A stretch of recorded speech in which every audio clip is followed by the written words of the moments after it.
बच्चों लास्ट में वीडियो में हमने भुगतान संतुलन के असंतुलित होने के कारण समझे थे, अर्थात we learned about the disequilibrium of balance of payment. उसमें 3 वर्ड आए थे।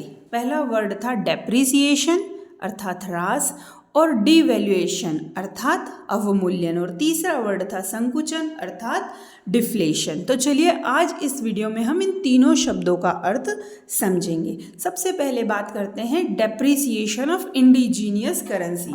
इंडिजीनियस का मतलब होता है स्वदेशी।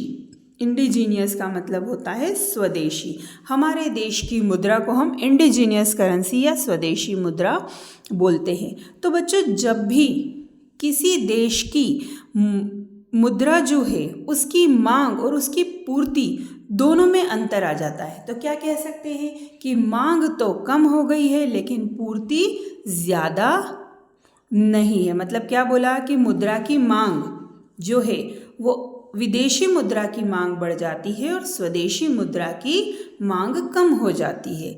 जब भी किसी परिस्थिति में जब विदेशी मुद्रा की मांग बढ़ जाती है और स्वदेशी मुद्रा की मांग घट जाती है तो विदेशी मुद्रा की मांग बढ़ने के कारण हमारे देश की मुद्रा का मूल्य गिर जाता है। इस स्थिति को हम मूल्यह्रास कहते हैं। एक एग्जाम्पल से हम समझते हैं। मान लेते हैं कि आज डॉलर का मूल्य 82 रुपये है, ठीक है।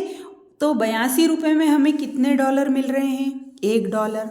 और कल हमारा 85 रुपये में हमारी क्या हो रही है? 1 डॉलर मिल रहा है। मतलब हमको क्या डॉलर चाहिए लेकिन अब पैसा ज़्यादा देना पड़ रहा है।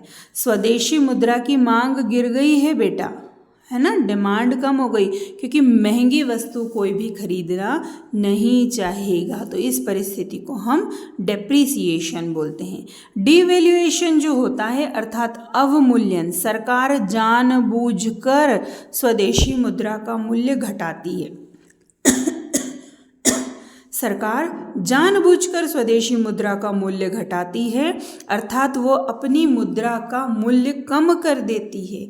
हमारे रुपए का मूल्य अगर भारत सरकार स्वयं कम कर दे तो इसे हम डिवैल्यूएशन या अवमूल्यन कहते हैं। दोनों ही परिस्थितियों का परिणाम ये होता है कि निर्यात को प्रोत्साहन मिलता है और आयात में कमी आती है। निर्यात को प्रोत्साहन मिलता है और आयात में कमी आती है। एक और परिस्थिति है जिसे हम बोलते हैं संकुचन या डिफ्लेशन ऑफ मनी, जिसे हम क्या कहते हैं? संकुचन या डिफ्लेशन ऑफ मनी।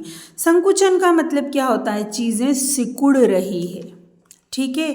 तब क्या होता है कि जब मुद्रा का सामान्य मूल्य स्तर कम हो गया है, सिकुड़ गया है, वास्तव में नेचुरली मुद्रा का जो मूल्य होना चाहिए वो नहीं है। उसका आंतरिक मूल्य तो ज़्यादा है लेकिन उसका बाह्य मूल्य कम हो गया है, जिसके कारण वस्तुओं की कीमतें घटने लगती हैं, निर्यात बढ़ने लगता है, देश में मंदी फैलने लगती है, इन्फ्लेशन बढ़ जाता है, वस्तुओं की कीमतें कम होने लगती है, आर्थिक संकट उत्पन्न होता है, लोगों की आय में कमी होने लगती है, उत्पादन घटने लगता है, उत्पादकों को इससे नुकसान होने लगता है। माफ़ी चाहूँगी। तो इस स्थिति को हम डिफ्लेशन ऑफ मनी कहते हैं। धन्यवाद।